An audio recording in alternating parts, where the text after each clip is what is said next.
एक बार की बात है, एक छोटे से गरीब गांव में एक परिवार रहता था जो अपनी जरूरतों को पूरा करने के लिए संघर्ष कर रहा था।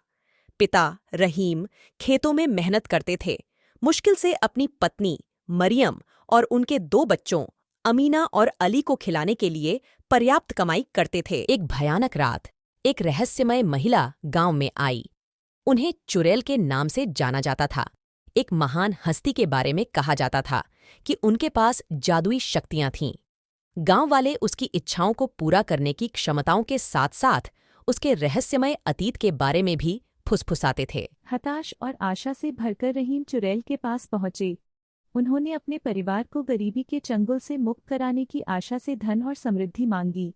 चुड़ैल उसकी ईमानदारी से प्रभावित होकर मदद करने के लिए तैयार हो गया। अगले कुछ महीनों में गांव में परिवर्तन देखा गया।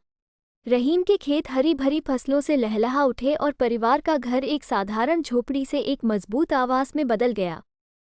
गांव वाले अपने नए भाग्य से आश्चर्यचकित हो गए और चुड़ैल की उदारता की बात दूर दूर तक फैल गई। हालांकि नई समृद्धि के साथ ईर्ष्या और लालच भी आया। कुछ ग्रामीण रहीम की सफलता से ईर्ष्या करने लगे और चुड़ैल के इरादों के बारे में अफवाहें फैलाने लगे।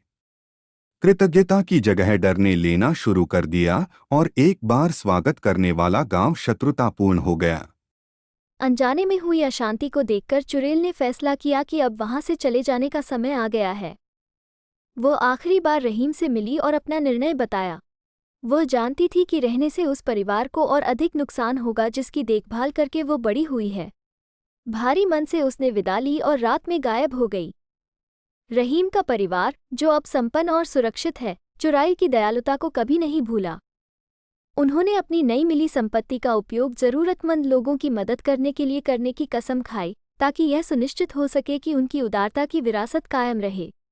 और इस तरह चुड़ैल और गरीब परिवार की कहानी एक किंवदंती बन गई, जो पीढ़ियों से चली आ रही है, करुणा की शक्ति और दूसरों के उत्थान के लिए अपने आशीर्वाद का उपयोग करने के महत्व की याद दिलाती है।